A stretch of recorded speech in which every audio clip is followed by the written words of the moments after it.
The Constitution provides President can declare a state of emergency in two circumstances. Now I believe Gambia la security you have it right. Constitutional code, as okay, it can last for 2 weeks.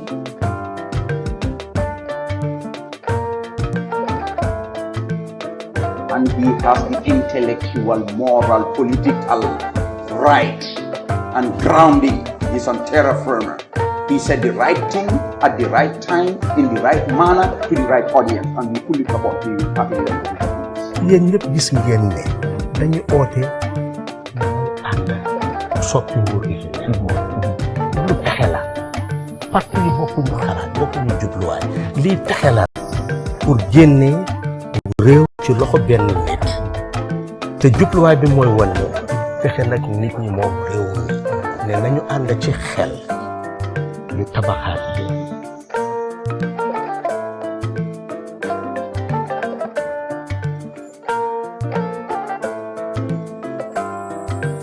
président Adama dafa am mandé bu ko Gambians choose ne na liggéeyal réew mi mu tànn ay nit ñu liggéey ak moom man ci ñooñu laa bokk maa ngi liggéey ak moom ngani ko ani mela ay mul ay tinaro ni ko mul ka wala ta ko ko tiya di na ni alle mo tabe le ko ka tiya di da kale inne da ko ta de ko gambe no ko den dina ba. No, you don't say you are putting me in the funny position. Come to me for the COVID.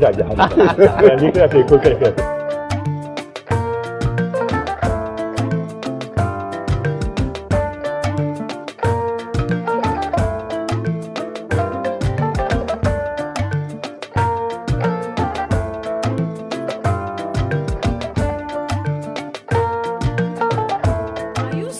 For a reliable and trustworthy real estate company in the Gambia? Well, Lee Properties Plus Real Estate and Building Materials is here for you. Lee Properties Plus Real Estate and Building Materials is your go-to real estate company, providing safe, reliable, and timely services. We have plots of land in various locations across the Gambia, including Abuko, Farato, Jalambang, Kasakunda, Kachime, and Jambanjili. At Lee Properties Plus Real Estate and Building Materials, we also do construction, property rental, and borehole drilling services. We have high-quality building materials for sale with a reasonable delivery fee. With our convenient and flexible payment plans, you can deposit today and own your land in no time. Contact Lee Properties Plus Real Estate and Building Materials on 752-3293 or 582-7811 or visit our head office at Old Dundum opposite the Paradise Estate. Lee Properties Plus Real Estate and Building Materials, creating real value in property and places.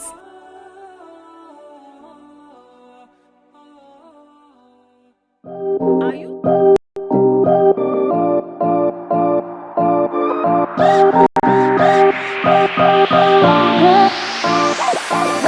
Receive money in the Gambia from 37 countries worldwide with ease. Sign up effortlessly, transfer funds swiftly, and enjoy the best exchange rates and zero fees. Doorstep cash pickup service is available in the Gambia to facilitate receivers. Save money to make it more home exclusively with Remittance Choice.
ngeen dalal ci gis-gisi tey bi ñu ngi baalu ci later start bi tuuti but then normally 7:30 lañ war a di start on the Fatu Network and then 10 o'clock ci Paradise TV last week ñu ngi doon waxtaanee of course mooy toj yu ñu doon def mooy structures yoo xam ne ñu ngi koo toj ci dëkk bi ba mu tax mu disturb suñu yaay yi ak ñoo xam ne ñu ngi yëngu ci Fana business ba tax nag ñu amoon Keba mu ñëw ñu doon discuss loolu ci li nga xam ne mooy koom-koomi réew mi because Keba mu ngi liggéeyal Ministry of Finance and then xam-xam dafa yaatu trop ci loolu ba tax nag show bi it was really good tey ñu ñëwaat sif dugga ci beneen topic boo xam ne dafa yitteel askan bi because ñu ngi gis recently there are a lot of young people yoo xam ne ñu ngi ñàkk seen bakkan ci yoon bi nga xam ne mooy nuñ ko ooyee backway am ñu bëri ñoo xam ne ñu ngi jógee area yu mel ni Jambanjeli Sanyang around that end Jambanjeli Sanyang Tanje most of them foofu la gaay jógee but then before loolu tamit gis nañ Bakaw about 21 suma jumut ñoo xam ne dañ ñàkk seen bakkan tamit ci li nga xam ne mooy yooni backway bi ni muy irregular migration of course gis nañ ne nag Gambia yàgga dañ di dugga ci yoon bi du tey yàgga na torop gars yi starté ko Spain di ko demee through Libyan yooyu noonu naaw nag ñu gis mu gën a little bit advance gars yi di jël gaal yi am na ñoo xam ne yooni gannaaw bi leen doon jël muy desert bi naaw ñu ngi gis gaal bi because gaal bi of course mooy probably gën a tane gaaw and then within a week rek yaa ngi Europe so loolu tey dañ bugg a maanaam xool topic bi xool naka la ndawi Gambia mun a refrain seen boppa from ñuy jël yoon yi and then tamit nañ seet waaye Gambians yi ñuy dugga ci yoon bi because of course Nancy will have a different opinion about this Tanam that they always different with suma panelists yi Dudu Jah Daba and then Youssef but then comme ni ma ko waxee last week ñu ngi am benn segment boo xam ne Youssef moo ko bëgg a di def muy di papers of course Youssef moom journaliste boo xarañ la yaagar na di def loo xam ne mooy binda ci luy xew ci dëkk bi ba tax mu am site boo xam ne mu ngi tudda Gaynako of course soo bëggee loo xam ne is authentic because moom bokkul ci benn political party dafa neutral so loolu is very important dafa jafe tamit nga gis journaliste yi Gambia yoo xam ne linkuñ to a certain political party so moom he is so different war ngeen di dem Gaynako di visit website bi di ko check and then war ngaa yow tamit war ngaa work on ngay am newspaper boo xam ne Gaynako la ñu koo jënd incha allah loolu dina ñëw waaye loolu dina ñëw si kanam Youssef dina indi segment am bi di papers and then dina xool mu ngi of course bugg a xool li nga xam ne mooy Sénégal Sonko ñuy gis lu fa nekk di xew on the other side président bi recently mu ngi doon wax am na yenn yoo xam ne bu ma ko disclose of course Youssef dina ko def and then dina joxe preamble bi but Nancy yaa ngi rafet xoolal noo tojee sa loxo yi nag xam nga xale jigéen yi yan Nancy I'm happy to be back. Oh yeah? Yes. No, yaa ngi rafet masha Allah. Dégg naa xaalis bi fu mu nekk yaa ngi ko keppa. La masha Allah. waaye Nancy ñu ngi laa dalal ci gis-gis bi bu baax a baax of course Dudu Jah ñu ngi laa dalal ci show bi Dabah Malik moom pro Sonko la mu ngi dóor baanaam bi ñu ngi ko dalal bu baax and then Youssef ñu ngi laa dalal tey Rafi mënuñoo join because dafa jàpp and then henceforth dañoo bëgg a di am just 4 panelists nga gis ne nañ mun a am elaborate more ci topics yoo xam ne yoo leen jël pour programme bi but then Nancy ba ñu dalal la ci programme bi and then yow lay starté this time around Nancy gis nañ problème bi nii gis nañ problème yi backway bi ne dafa yàgga and then maa ngi doon def some gestu yoo xam ne maa ngi gis ne depuis 2014 to 2018 in Africa rek migrants yoo xam ne dañ gaañu ci yoon bi nii dem na ba more than 17,000 people in between 2014 to 2018 that tells you ne a period of 4 years la ñu am that number now su dee da nga xayma loolu mun nañu wax more than 25,000 or 30,000 people because now we're in 2023 Nancy la dee waral li in the first place the fact ne ñu ngi am chunk of young people yoo xam ne am nañ potential bi am nañ energy bi am nañ every possibility pour mën a ko make in Africa but now ñu ngi bàyyi fii di dem Europe why asalaamaaleykum maa ngi nuyu suñ seetaankat yi gis-gis yi namoon naa leen bu baax a baax thank you for watching always Ansu topic yi backway bi man dama si liggéey lu bari sax liggéey naa si def naa a lot of consultancy on si backway bi dama dooree may njëkk a jaale ndaw yi ñàkka foog naa ndaw yi jógee Bakaw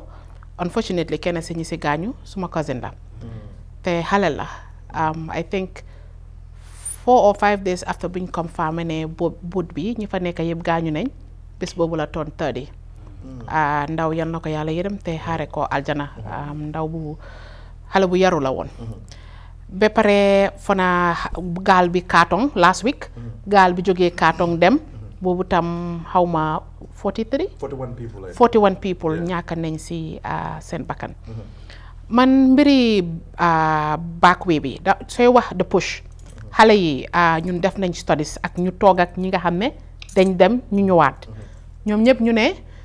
amuñ liggéey ñàkk liggéey ak ñàkk hope lan mooy hope ñàkk yaakaar ñu ne ñu toog Gambia dunda seen whole life doo am dara mbaate ñu risque ko dugga ci biir géej gi ba xëj na nga aaga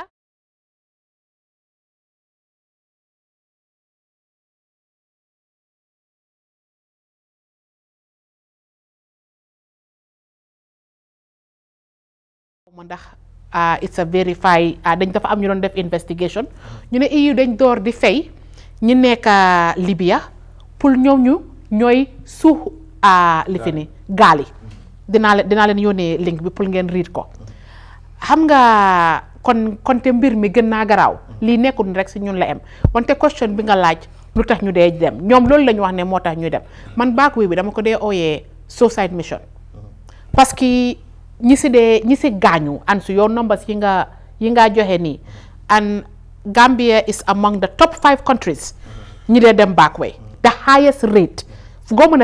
fonaat ne si we are like in the top 3 the last time bu ma cegee ma numbers yi ñu doon wane nguur gi ñu ngi see jéem a taxaw xaw ma seen taxawaay naka la si dëgëree ak lan la ñoo def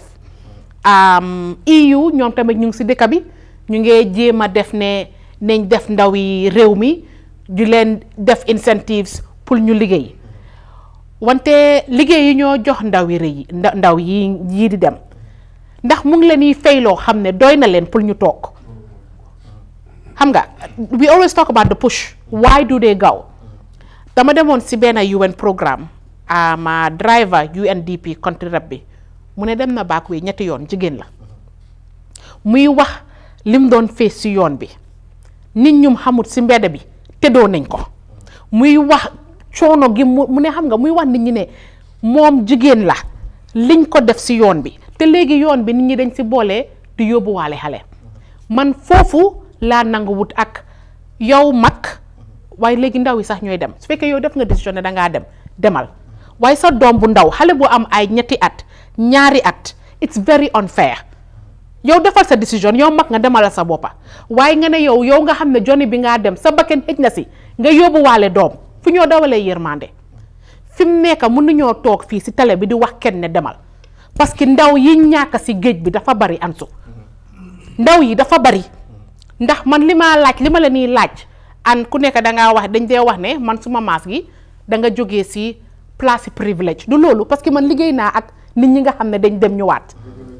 te jaru ko te man si man daf ko jarul parce que ñii aaga si duga sax ñu ngi leen di dugal si camp nekku ne dañoo dem di liggéeyi soo aagee fi mu nekk Europe seen border si dañ ko expand border Spain ematut Spain dañ ko expand ba Libya ñu ngi def investigation ne ñu ngi leen di fay ñuy nuur di rey suñ xale yi léegi human rights group yi ñoom tamit ñu ngi jóg wante ñoom tamit lu ñoo wax ne millions yi ñoo dugal si ndaw yiy dugal si seen dëkk bi fi mu nekk Europe dafa métti ñun gis nañ suñ maas yi jógee Europe di ñëw it's tough Europe is not what it used to be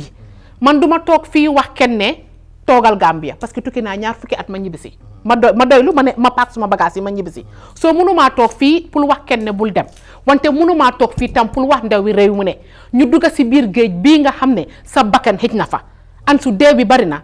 te Gambia ñun suñ population bi dafa young we've lost so many young people through this backway taxut xale yaa ngee dem ba tey soo léegi wax nañ ne desperation la naka nga ko waxee hope ñaaka yaakaar léegi nguur bi lan la ñoo def pour suñ ndaw yi amaat yaakaar ci suñ dëkk bi gomaat suñ boppa bàyyi backway bi parce que tubaab yi ñoom duñ never bàyyi su fekkee léegi dem nañ ba di ñoom seen boppa ñooy suux naka la tudda gaal yi luñ si mun ñun ñoo break ñun ñoo dem si ñoom de ñun ñoo dem si seen dëkk yi te soo demee seen dëkk yi suma benn xarit dafa jógee America dem Italie muy wax a man may dégg ñuy làkk olof si background bi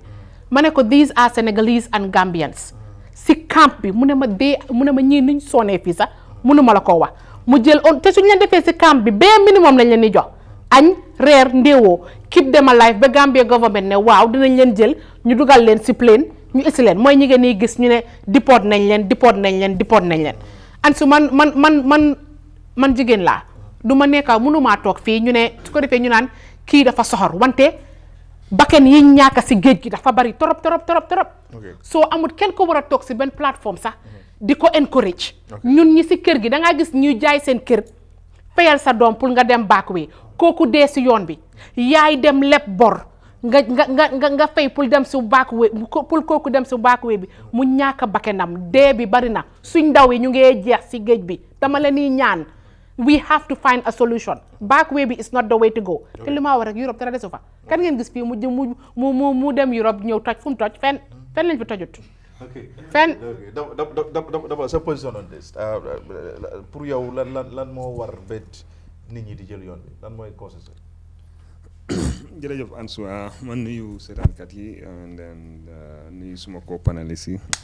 just like comme noonu nañ si wax rek ñu use opportunity bi jaale ñi ñàkk seen bakkan ñaan yàlla mu xare leen arjana and then may seen family xoli muñ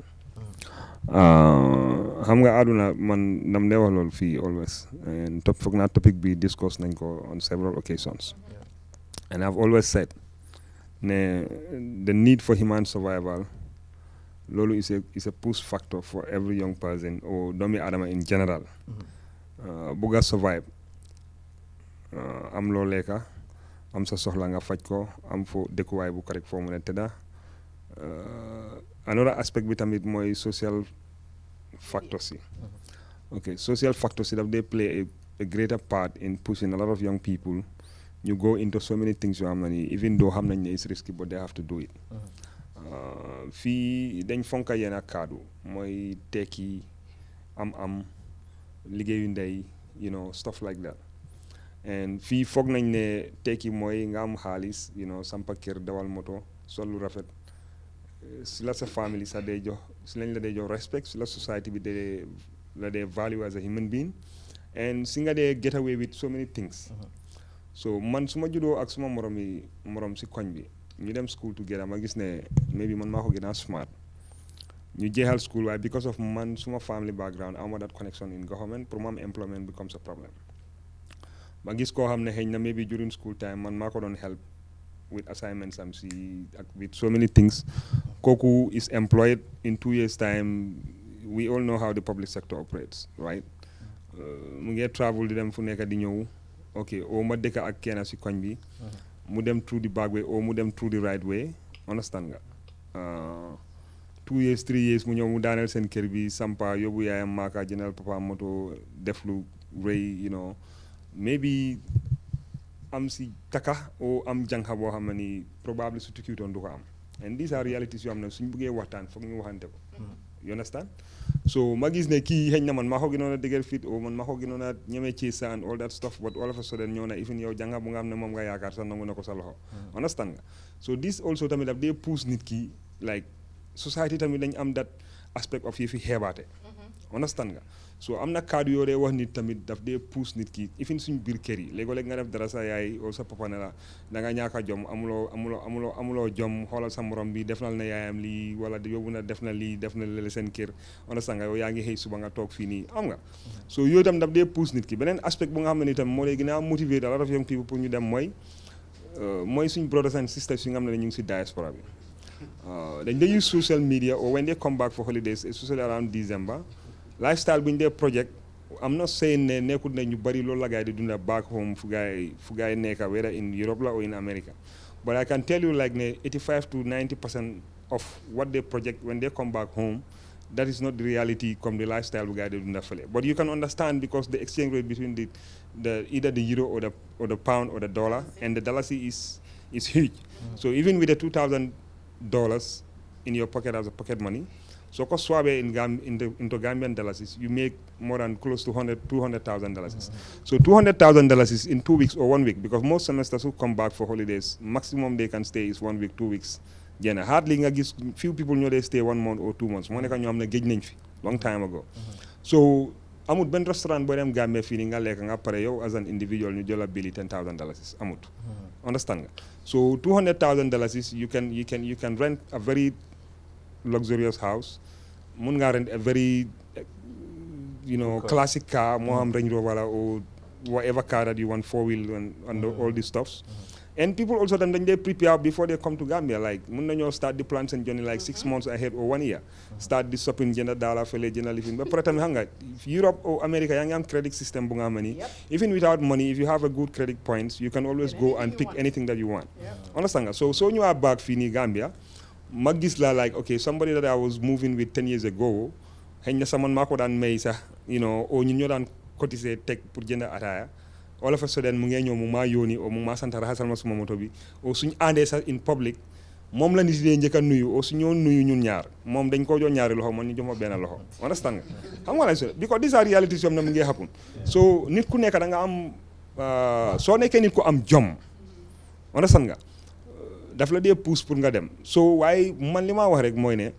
man du ma mun a blame the young people man su ma blame I blame government parce que government ñoo am responsibility pour make sure ne they not only create the enabling environment for young people ñu mën a strive and make it in life understand nga but also ñoom seen responsibility la pour ñu protect suñ marine resources si but also protect our marine territory bi nga xam ne moom la xale yi di jël di dem because mënuñoo wax ne xamuñ ñu nekk di collect xaalis these traffickers ñu nga xam ne ñu ngi collect xaalis from the public from this desperate young people ak seen parents yi because parent boo gis mu dem ba jaay kiram yaakaar moo tax mu def ko nekkul ne dafa bëgg a doom mu dem dee non amul benn yaay buy jur doom mostly sa yaay yi ñoo si léegi na sona not even the fathers because most fathers don't even care because lu ñëw mu nekk like I have more than 3, 4, 5 kids understand nga so kii su ko mégut kële su ko mégee that's okay but xam nga yaay because the fact that they associate the success of the child with the mom ne okay su tegee yaayam moo sëy su tegiwut yaayam sëy but I always say this benn yaay bi dafa jur ñaari xale ñoom nañoo bokkande yaa baay kii make it in life kii yàlla ne mégut ko in life so how would you judge that woman understand nga waaye dem na ñëw na yëpp man I think it's about time ñu am a national dialogue on this issue and then government also tamit okay of recent gis naa during the budget speech finance minister is talking about increasement of tax but man li ma wax rek mooy ne this is a time that government needs to look for tax breaks especially for startup businesses that are coming up and then motivate them now, okay, if you employ 2 or 3 people, you do maybe 1% or 30% or 0.30% reduction in your tax. And then you need to create employment. And that will, I'm not saying like Ben Deka Muna create 100% employment for its young people, but so neke Deka Bunga Mani, yo 60 to 70% of your population is below the age of 30 or 35. Fog nga talk nga a strategic plan bunga mani, it's a long term. Nga look at certain key sectors, for example, like agriculture, because so you say a lot of young people don't want to go into agriculture is because already the notion of agriculture in Gambia is like it's for the poor people. So try to mechanize agriculture, create an agricultural bank, credit facilities to some of these young people, at least 20 years time you repay back. Okay. You invest on machinery and then you mechanize agriculture, you farm maybe at least 4 hectares, 5 hectares of land, and then they can form cooperatives and then cooperative banks they will support. I think once you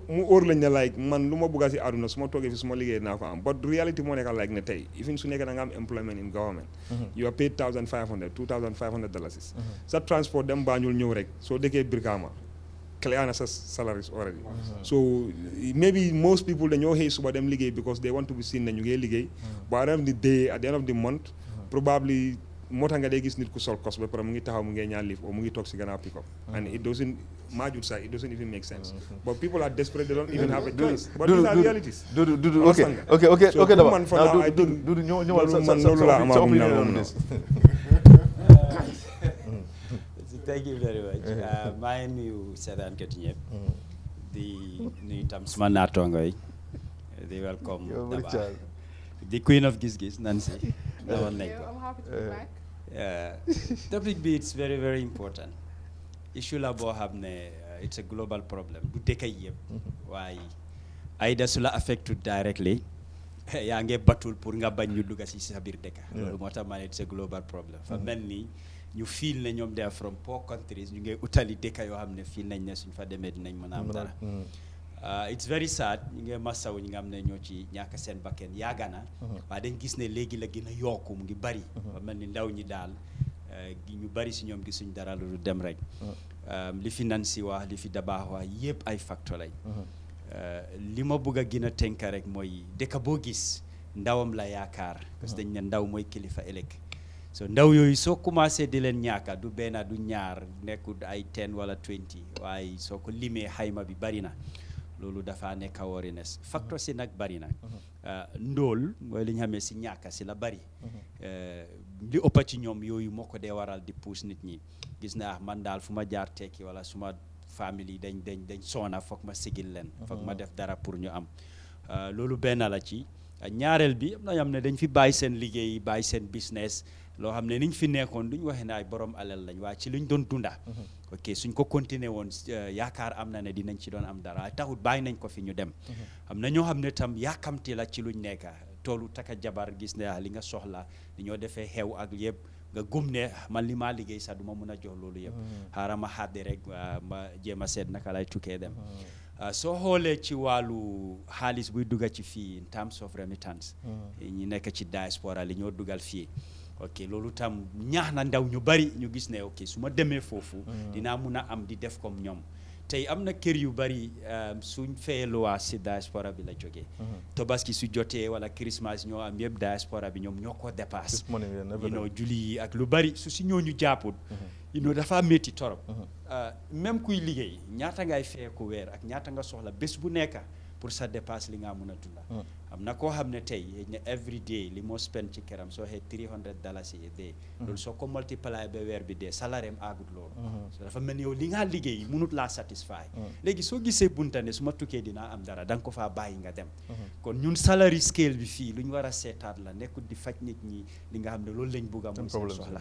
tey ñaata nit ñooy liggéey sa salary war naa mun a jëndal xarit Tabaski yow ñu ne Christmas jot na li ma soxla yëpp naa ko mun a soppin ci suma salary luñ dee yaakaar ay 1/6 loo xam ne dafa am lu ñoo dajale jox la pour li nga def nga war koo mën a def so kon ba tey li ma la rek ñàkka bi toolu na fa ba nga xam ne ndaw ñi gisuñ dara ñoom dem lañ gis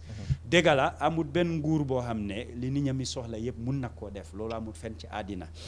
amul benn dëkk booy dem ñu ne ñoom amuñ ñu ñàkka wala kenn soonu fi loolu fu ñu ko gis bari na of late gis nañ président bi génn na wax ko ne dem na Saudi nangutoo am na fa pour ñuy dem liggéey waaye dama góom ne ñun luñ soxla mooy fii ci réew mi lan la ñoo mun a juddoo fii tekki fii ñu def ko fii ci biir réew mi man dama góom ne loolu mooy li gën a am solo ci wàllu factory yàgga nañ ko fee jooy waaye lu war a mun a am la parce que njëriñ bi fii la en dafa dimbale ndaw ñi ci lu bari ñu war a am liggéey tey soo xoolee ñun suñ civil service bi sax ni mel ci wàllu liggéey di nga gis koo xam ne dem na ba pension na waxtoom jeex na ñu jëlaat ko contrat so ndaw ñi jàngat di wàcca kañ la ñoo mën a am place su fekkee ne ñun système boobu lañ am comme war nañoo xam ne civil service bi mënut a solve the problème ndaw ñi lu ñoo jooy foog ñu seetee feneen ñun suñ nguur APRC UN ñëwoon nañ ak projet boo xam ne pour create employment opportunity for 150,000 youths in Gambia. In Gambia, ñoo ko finance, not the government. Will cover like 60% of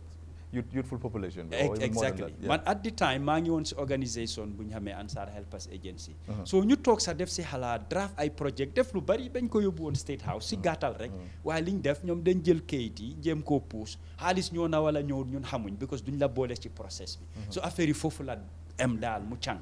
pour wane ne dañ soxla creative mind am na lu bari tey ndaw ñi. nga jox leen di opportunity luñ mën a explore luñ mën a def man am na ñoom ne dañ dee ñëw ci man personally waaye awma fu ma ko mën a channel bañ nekk ci dara parce que am na ku ma xam laay tool la am bu rëy banaana ay fruits yu bari la dee ji waaye dafa soxla ndimbal pour loolu sa su ko waree harvest mu ne hôtel bi la yaakaar loo xam ne foofu la ko dee dem jaay mu am dara mun ta create links or anything ñeena ñi ñu ngi into skills dañ ma ne like dama am workshop so dama bëggoon ku ma jàppale ci xaalis but Dudu, just follow up, don't you think that for example, human capital, for example, there are a lot of Gambians you have. I was talking to Ian car was, new car was, from their houses, a day they will make about more than $1,000. In a month, is more than 30,000. And then mostly, new have ligue, that they make outside Gambia. So go buy hell. Yeah. Don't you think that Gambians, young people, then they pick, then they choose Lunbugadef? No, of course. Is that not the of course, cost? You choose. The fuck you choose because link you gum lola. benn dañ la ne education is the key so expect loo nit ki mu jànga wàcce college university nga ne ko demal nga ibi car wash then the question mooy lu tax ma war a spend all those years pour ma jànga am suma qualification I could have started that long time ago xam nga loolu mooy di differentiation bi koo xam ne at a very young age ne kii skill worker la loolu la jànga loolu la xam mu tel cee duga mu mun see lijjantee li mu am waaye nit ki am na jànga yu moo jànga dafa am lu moo séntu loolu foo dem ci àddina bi la so soo ko ne ok wàccel to that level nga liggéey bii daf cee mun a gis boppam and dama xam ñaari nit yu ma xam kenn koo xam ne lawyer la waaye moom daf day defar cake si dëkk bi kenn koo xam ne has a masters in finance mu abandon loolu dafa nekk si cake business bi so foog naa ne again maybe ñooñu dañ jàng ba am benn place ñu ñibbi si Gambia ñu gis ne ok mbécce bi fii moo ëpp xaalis dan li ma ewu suba sol suma suit dem office ma dimbale la waaw pastry c'est good business raxas moto la ñoo wax mostly daf day nekk ne like ok man I come from a family and fii di notion ne pour sa education ñu ne jàng na foog nga nekk a lawyer an accountant a doctor understand nga or an engineer so sometimes it's not like ne xale bi moo dee decide boppam lan la bëgg a def man mun naa am passion for pastry but my parents want me to be a lawyer and at the end of the day because ñoom ñooy fay small school fees or I just want to please them I have to do what they want but at the end of the day mun naa spend 4 years at university studying law ma graduate and then I'm grown up we don't have to look far du ma ko practice exhibit A over here understand nga he's so right here he studied engineering and now he's the best person to talk about that so sometimes tamit loolu tam da nekk fault di parents yi waaye comme lu Dudu wax rek bàyyi ma bàyyi ko moom mu continuer maybe round xam nga di type of skill bi mu involve fii laay wax because yow mi raxas moto sa morom yi sa collègue si ñoo ñëw Ansu boy raxasal ma suma moto su yàggee dangaa mun a gis sa boppa ne ok lu tax man mënumaa def ñii fuñ tollu ma tollu foofu waxuma ne comme doo def beneen métier different yow li nga jàng loolu moom mu ngi fii man dama de wax ne dama respect borom métier li moo am ci bés borom kos toog ci office loolu la moo fekk weer man suma moto am na problème ma yóbbu ko si car électricien mu charge ma $8,000 man kenn and I paid mu ngi defar yeneen ak yeneen moto mu ne ma sometimes a day damaa mun a liggéey $20,000 fii kan mooy liggéey ci office boo xam ne loolu lañ laa fay a day amul dama respect borom métier nit ki tey su wàccoon university mu ibbi ak an auto mechanic workshop boo xam ne no come on why should you go and sit in the office on daily basis yaa ngi liggéey xaalis waaye exemple bi nga use raxas moto laa wax dañ gis ne c'est a very inferior job pour ku ko war a def pour wax la dëgg man de mun naa koo ibi ñeneen di raxas di ko def but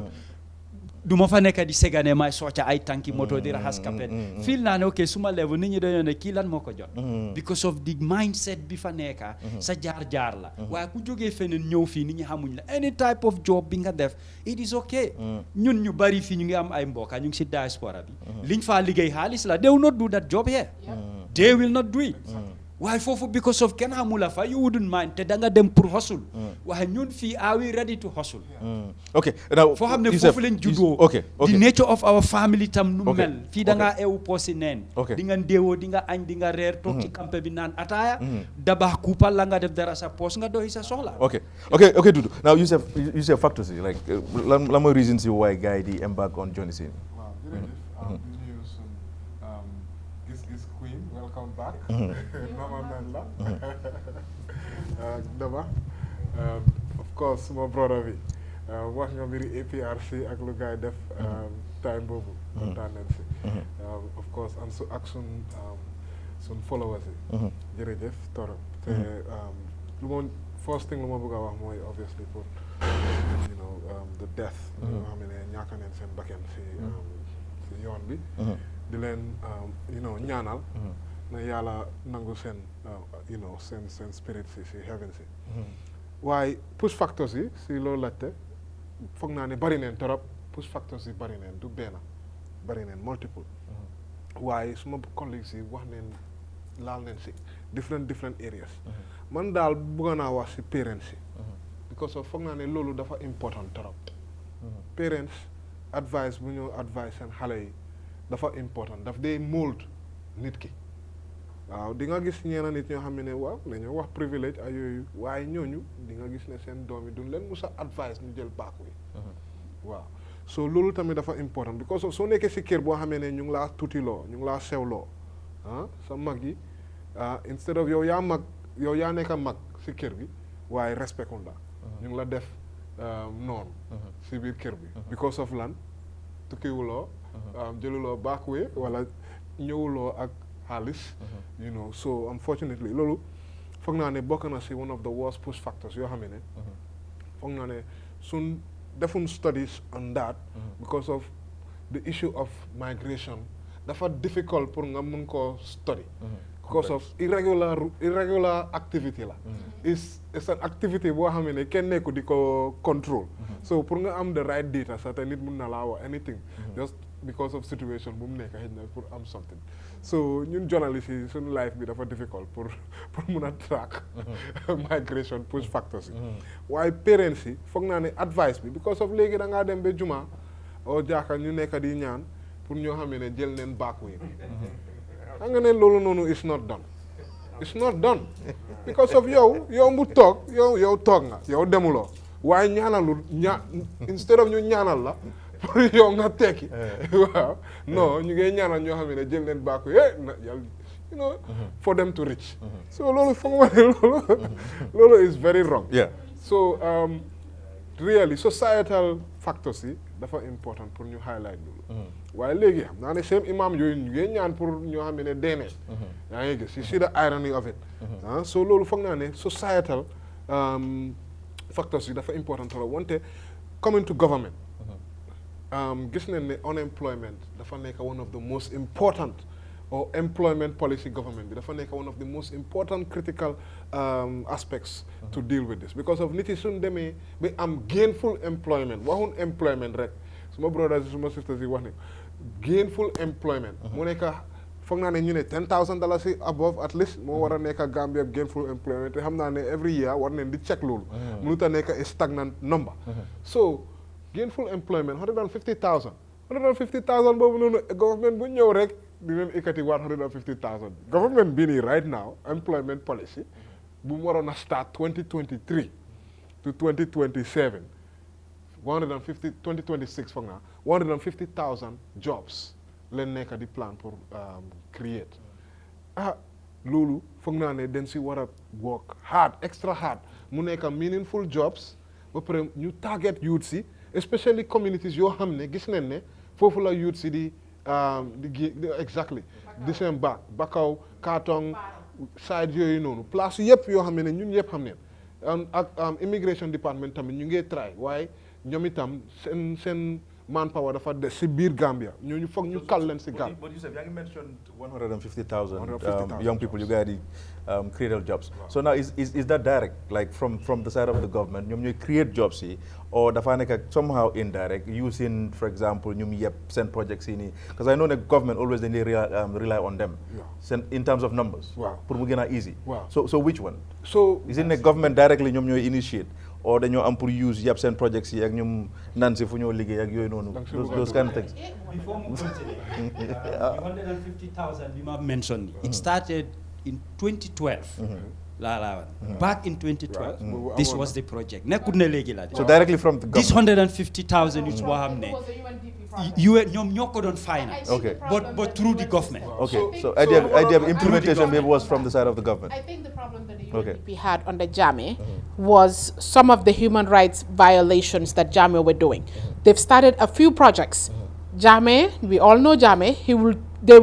They would start working on the project. The second Jammeh does something that is not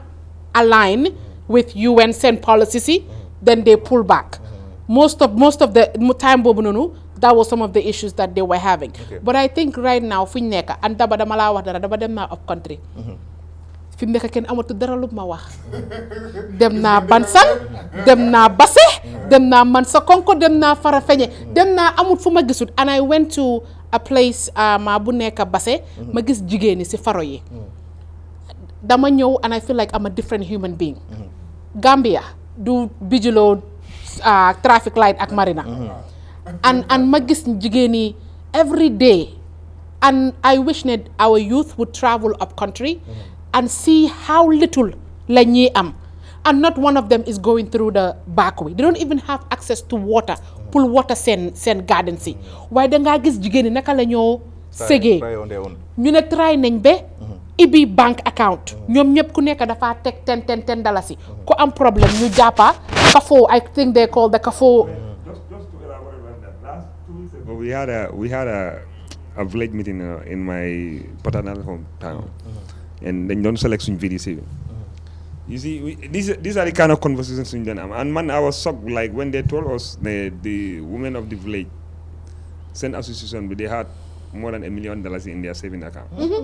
Absolutely, I was shocked. Wow. Understand? And these are just rural women, rural women come together, and every week then they contribute. Understand? And you get saving. So no, jigéeni Gambia, and I was so impressed. Bara mo wax dara. Romana, naka la dëkk bara tuda? Mama Kamakunda. I saw your house. Okay. I'm impressed. Now Yusuf, continue, Yusuf. On some points, then you them with. So, I think he actually add na more weight to government bu ñëw rek na la ne dañoo create 150,000 jobs, 100,000, 1 million. Dinañ la jox figures. Wante ñaata la ñoo invest ci plan boobu noonu. Because of so amee plan binda ko ci kayit rek wante amuloo naka ngay finance plan boobu ba pare jobs bi sa question bi employment policy bi am nañ ko normally government bi lu mu dee def is a mix creation of their jobs and creation of enabling environment because of government loolu la dee te Gambia sun economy soo ko xoolee government moo nekk one of the highest employers government moo nekk the highest employer in Gambia waaye warut a demee noonu private sector moo war a nekk the highest so da ngaa gis ne in a nutshell government dafa war a am numerous yeps duma wax yep rek duma wax numerous yeps la war a am. Cut down on taxes. Wow. He touched on it. A small business cannot hire more people when the taxes are high. So da ngay gis tax exemptions. A lot of the big businesses am nañ over 2 billion soo xoolee budget bi bu romba government bi dafa observe over 2 billion in tax exemptions because of lan dafa bugga they are some of them. They are big businesses. Instead of nga jox ñoo xamee ne so yow léegi nit koo xamee ne small business la naka la moo compete ak yenn businesses yoo xamee ne they are ok Yusuf léegi li ñoo def mooy dañoo indi vox pop buñ def ñu ngi ko defoon outside around turntable end bi ñu am interview with different people and then ñu ngi doon joxe seen opinion about backway bi nañ dem with them and then su ñëwee back ñu continuer waxtaan bi.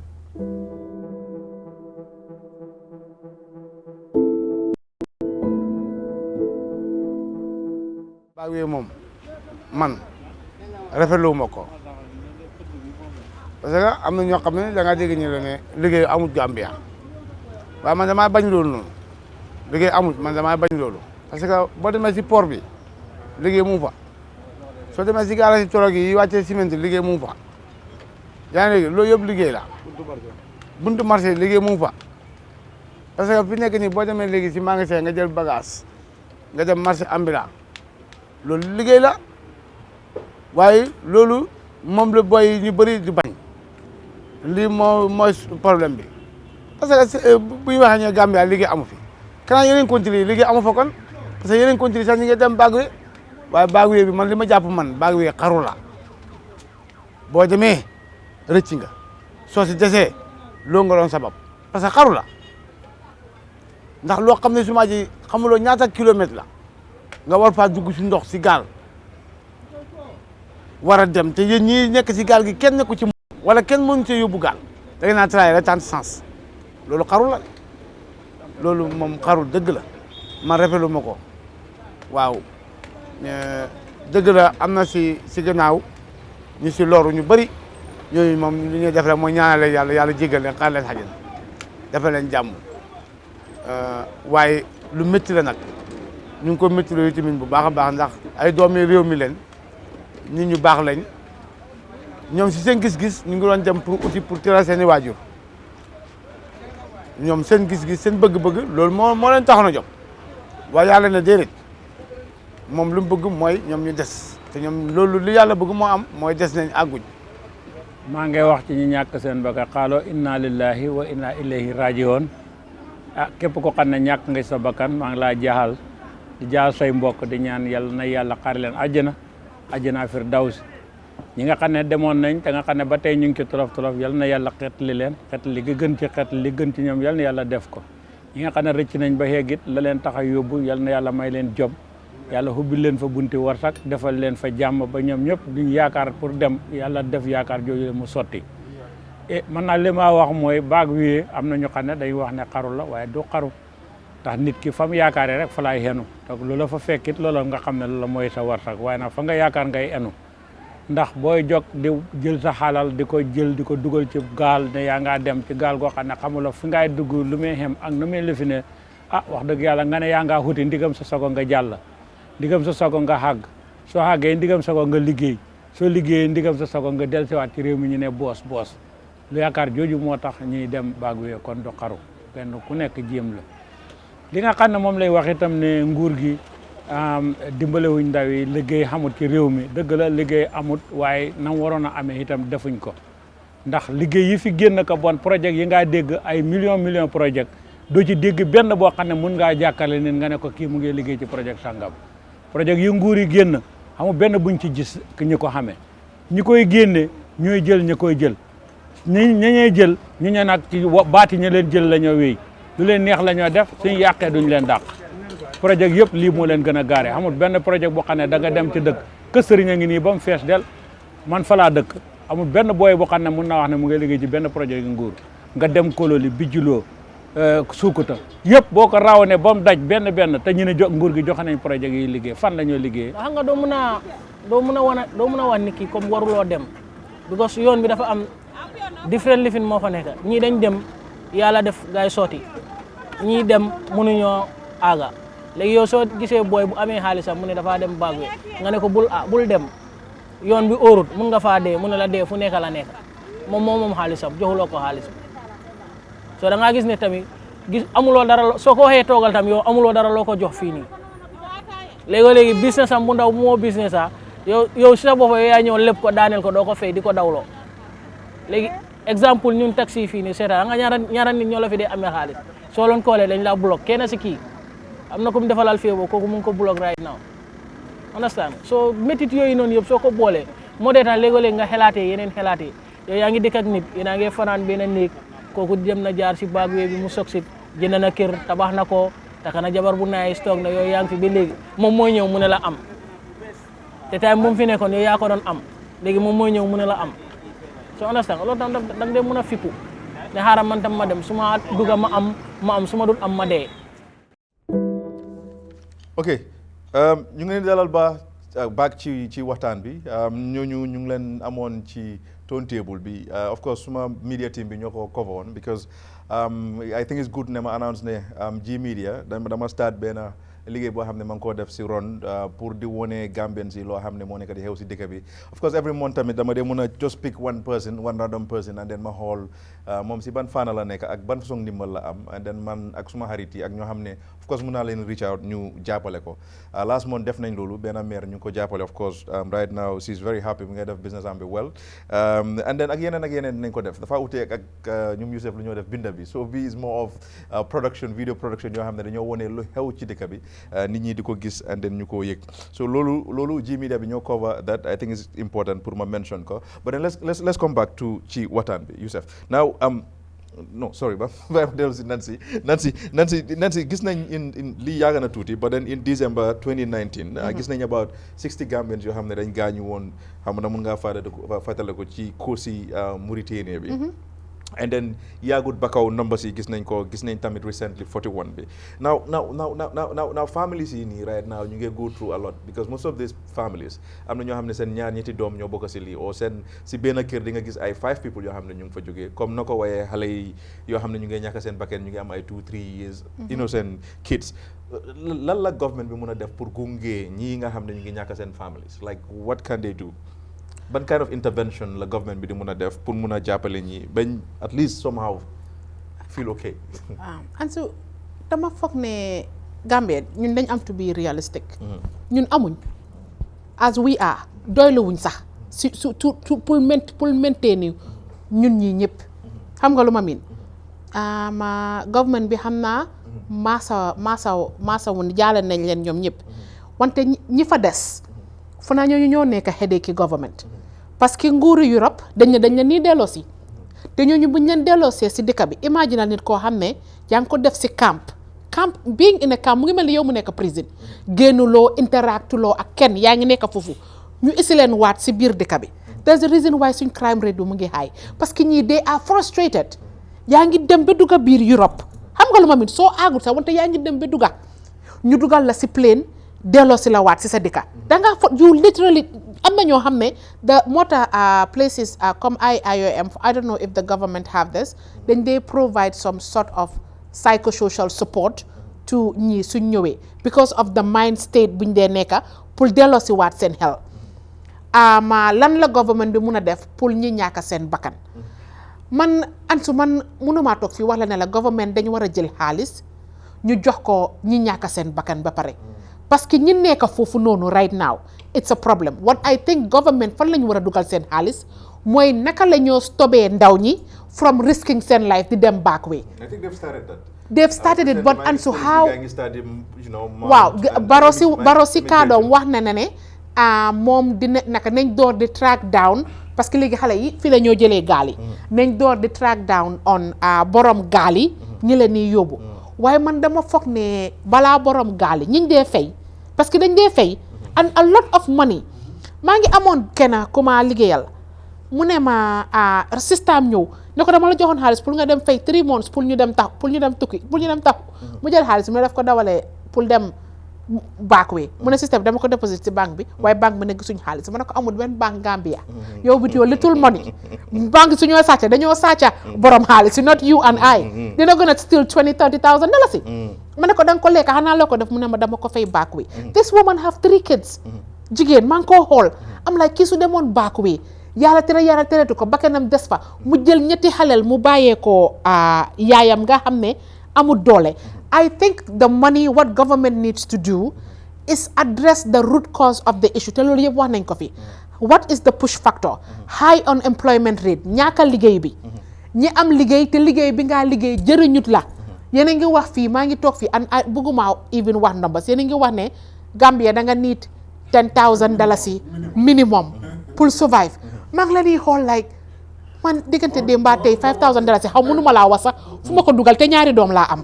so xam nga lu ma min borom joboot yi I have a baby su ma toogee dee xalaat sax ñaata laa dee kos si xale bi dama dee and I feel it for them parce que xam naa ne the privilege life bi ma jox suma doom yi average Gambian bi amu ko and man I run a non-profit I help a lot of people you know yenn saa yi damaa dem dimbale ma ñëw suma kër gisuma cash power baa ngee blink red te ma you know what I mean like ñun ñëpp fi mu nekk there is like donor exhaustion nit ñi sax ñi la doon dimbale munatuñ laa dimbale parce que ñoom seen boppa ñu ngee struggle daba laal na fii lu gën a lu important suñ buggee ñëpp wax nañ ko yeneen dëkk yi dem yëpp small business mooy dawal dëkk du nguur small business mooy dawal dëkk naka la nguur gi mun a jàppalee small business ñu wàññi taxes yi def incentives hire young people hire this percentage of young people government will give you a tax break wante fi mu nekk GRA because they are making so much money off of taxes ñoom fi mu nekk ñoom ñoo amee bâton bi government is heavily dependent on GRA ak taxes yi pour ron suñ dëkk bi we need to cut down Ansu ñun ñëpp gis nañ budget bi we need to cut down go fi lañ waxoon ne dañoo bàyyi tukki ku bàyyi tukki they're still traveling we need to cut down we cannot afford the lifestyle that the government is living government need to cut down on their spending mënuloo mu ngi mel ne rek man mu nekk suma kër may fayeeku $1,000 ba pare suma cost of living is $10,000 si bor ak lépp rek ngaa mujjee okay Nancy now daba sa point of view on the side of government luñ mën a def pour cover up ñoo xam ne ñàkk nañ seen bakkan ba pare naka la ñoo dealer with families yi Well, first and foremost, I believe that Lee is a national. It's a national disaster, and especially like the Minister of Interior, the Minister of Information, and maybe the police or security heads, it then come together and then do a press conference, and then update people on the numbers of victims, but also reassure the family and like. They will investigate, and anybody who like playing a part in this would be held responsible. But that is only to the families yi ñoom joxuñ consent. Waaw non lu ma miin mooy ñuy trafic because xam nga families yi some of these poor families nit yi dañ leen dee law into ñu joxe seen xaalis with the promise of ne dañoo yóbbu. And look, I grew up in a fishing community, and some of these boats, you mënuloo use fishing boat nga ne danga koo transporter nit nga dem nga cross the Atlantic Ocean. It's not even possible, because even these fishing boats, am na fu gaay dee em si géej bi. Am na gaal yoo xam ne mënuñoo romba boy number 1. Am na ñoom ne mënuñoo romba number 2. Understand nga? So much more nga war a eb loolu moo over 150, 200. Gaal boo xam ne maybe dafa war a jël 40 people nga bëgg a fa eb 200 people. A lot of these kids mooy comme li ma la wax gis nga desperation ak lack of hope daf dee push nit mu risk life am, because comme for example tey you look at the kids living in Gaza, right? Xam nañ ne like ñu génn a fight dañoo dee, ñu ñàkk a génn a fight dañoo dee, so dañoo génn a fight. You understand? Nekkul ne sometimes affaire yi ñeme la, but you know when you struggling for between so nekkee between life and death, understand nga doo dee ragal anything. And these people, most of these people ñu engage in this journey gisuloo fa kenn ku nga xam ne nii papaam ministre la ou papaam director la ou papaam am na yenn lifini in government. No, the kids that you see moo nekka maire bi nekka di jaay si peggi tali bi, paa bi nekka di nappa si géej bi, and some of these people look at lii is a sign for government ne contract su gaay jox suñ géej bi to EU ak Chinese, they need to put a stop to it, because soo xoolee most of the people going ñu fan lañ dëkka si coastal areas, and they live in the coastal areas. Seen lifestyle seen main source of revenue moo nekkoon géej bi dem nappa ñëw jaay am xaalis. So now ñooñu mënuñoo nappa because some of these fishing trawlers dañ dee ñëw sax ñu xar ñi seen mbaal yi pour mun a trap ñooñu seen jën yi. Understand nga? So dem nga ba léegi booy yi da ngaa dem géej nga dem nekk géej nga maare lu ñoo ooyee maare mooy nga dem sànni mbaal bi bàyyi ko fa few days. Ñeneen ñi dañoo dem ay 2 days ñu ngi si biir géej bi. Maybe doo jàppa ifin ñaari paan. Understand nga? So yaa ngi am trawlers yu nga xam ne ñoom dañoo ñëw nappa ñu jàppa tons of fish. Maybe xëy na lu gaay need is just less than maybe 300 kilos. So the rest yëpp dafa fekk jën yi dee na ba pare dañ ko jël ñu sànniwaat ko si biir géej bi. And then loolu la géej bi gaal yi dee was off mu ñëw. So man I think the government needs to look at seen fishing agreement with the EU, because some of these tuna fish, some of these catfish yu gaay dee jàppan yëpp di yóbbu ñun we are giving it to them at a chicken chain. Understand nga? But at the end of the day ñoom lu ñoo jox like okay nga xool léegi ñu ne jox nañu grant of maybe 5 million euros. What is 5 million euros compared to gaal yi nappa yu ñoo nappa benn trawler rek xanaa mun naa nappa more than 5 million in 3 months. Understand nga? So ñoom they have nothing to lose. Man I think ne responsibility government mooy number 1 mooy loolu mu make sure ne secure nañ suñ géej bi, and then create na the enabling environment ba mu entice young people pour ñu nga xam ne mostly especially ñu dëkk around the coastal area ñu mun a get into the fishing industry, and then tamit ñu build cold rooms around these fishing centers pour make sure ne seen catch yi duñ ko jaay at a bad price. they know ne like ok su ma ñëwee pour jaay la su jarutee sax mun naa am storage facility boobu na mun naa koo store den ma denc ko ba. waaye beneen aspect bi tamit mooy ne they need to invest suñ marine coast guard si mooy suñ navy bi, equip them with boats, equip them with GPS, equip them with trainings pour ñu understand marine naka la mun a read maps and mun a understand all these stuffs, so that ñu mun a follow and pursue some of these boats before even ñuy enter the Atlantic Ocean ñu delloo si leen back. Understand? And then ñu jàppa captain bi or ñu jàppa those people who are trafficking these young people, and then ñu fay leen, because government tamit mun ta nekka. Man I always tell this, man for the past 2-3 days currently maa ngi am suma benn cousin suma doomi oncle la dem na baag bi man yëguma right now mu ngi stuck in Libya déggal in Algeria. Understand? Every week dañ laa call waaw dama war a fay $20,000, dama war a fay $15,000. So if soo escape John point boobu noonu few days later dañ laa call at agana point X dama war a fay at $5,000. I'm like who can continue giving out money like comme yow la nga nekk di for xaalis si mbedda bi. Understand? And if you don't help them seen parents yi duñu understand dañoo fa ok waaw bëggut koo dimbale fekk it's not about bëggut koo dimbale. ki la war a dimbale su nekkee ne moom lu mu am sax moom doyut ko, how would that person help you? So loolu moo nekk di push some of the parents out of desperation. dañoo jaay seen piece of land, dañoo jaay seen assets, jigéen ñi dañoo jaay seen takkuwaay, ñeneen ñi dañoo jaay seen yére wala ñu dem even seen neta yu gars yi dem seen compagnie ñu dem lef fa xaalis at the end of the day with the hope ne seen doom bi dina successful, and then mu yónnee xaalis mu fay baag natu boobu noonu. o ñeneen ñi sax ñu ngi nekk yaay compagnie nit yaa ngee teg natu ñu jël xaalis si natu bi seen doom because of the pressure, because some of these kids because ma gis naa benn xale boo xam ne nii ngente mi mu ngi mel ni si man comme déema mu ngi desperate pour dem baag ba dafa mujjee force yaayam ak brother sam bi piece of land bu nga inherit from there that they had to sell it so man invite nañ ma dem try to convince him but this kid was not nekkul sa di ma déglu moom lu mu gëm moo nekk like moom dafa successful in 1 year time dafa jënd kër dafa sampa ma ne ko ok all what you're saying is just a dream and hope ne dina nekka ok léegi yow tam da nga war a xool the flip side ne su nekkutee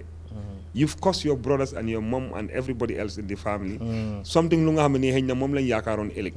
understand nga but right now yéen a ngi rent yaa ngi put guy under this pressure and this stress understand nga so amuñ xaalis but now this is the only thing that loo leen am loo xam ne moom ngeen yaakaar now ñoom ñu ngi koo jaay because out of desperation pour jox la ko léegi yow soo demee successful loolu nag nga dem nga succeed ba pare nga faate family bi what happens ok daba now lu ñoo def mooy dañoo dem break ñu play suñu sponsors yi of course seen advert yi Lee Properties ñoom ñu ngi am land fii fi nga xam ne mooy Jamanjeli gaa ngi fa am evergreen lañ ko tuddee about I think more than 100 plots yoo xam ne ñu ngi koo jaay at a price of 160 65 66 around that end so koo xam ne ku bugg a land rek mun ngeen di dem Lee Properties ñoom they're very reliable and then ñoom moom ndox bi tamit ñoom ñu ngi ko indi si programme bi pour mu gën a jaala soo ko bàyyee xel ñoom seen butéeli ndox yi ndaw yi mu ëpp yeneen butéeli ndox yi ndaw yi yëpp ci dëkk bi so it's important pour ñu patronize suñ brother Moussa Lee pour war a mun a business am bi gën a dem kanam because mu ngi employ a lot of Gambians waaw exactly so the other thing mooy Remit Choice of course Remit Choice ñoom ñu ngi jàpp si programme bi anybody ku bëgg a yónnee xaalis in the Gambia mun ngeen di use guy ñoom seen charges yi in fact free la so duñ dee charge or duñ dee charge si yeneen service yoo xam ne ñu ngi ko offer mun ngeen di use guy Remit Choice ñu ngi everywhere nañ dem with adverts yi Mansour den su ñëwee ñu dellu si continuer waxtaan bi. Searching for a reliable and trustworthy real estate company in the Gambia? Well, Lee Properties Plus Real Estate and Building Materials is here for you. Lee Properties Plus Real Estate and Building Materials is your go-to real estate company, providing safe, reliable, and timely services. We have plots of land in various locations across the Gambia, including Abuko, Farato, Jalambang, Kasakunda, Kachime, and Jambanjeli. At Lee Properties Plus Real Estate and Building Materials, we also do construction, property rental, and borehole drilling services. We have high-quality building materials for sale with a reasonable delivery fee. With our convenient and flexible payment plans, you can deposit today and own your land in no time. Contact Lee Properties Plus Real Estate and Building Materials on 752-3293 or 582-7811 or visit our head office at Old Yundum opposite the Paradise Estate. Lee Properties Plus Real Estate and Building Materials, creating real value in property and places.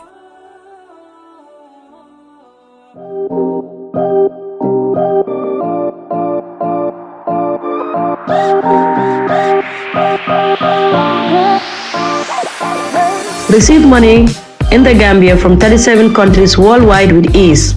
Sign up effortlessly, transfer funds swiftly, and enjoy the best exchange rates and zero fees. Doorstep cash pickup service is available in the Gambia to facilitate receivers. Save money to make it more home exclusively with Remit Choice.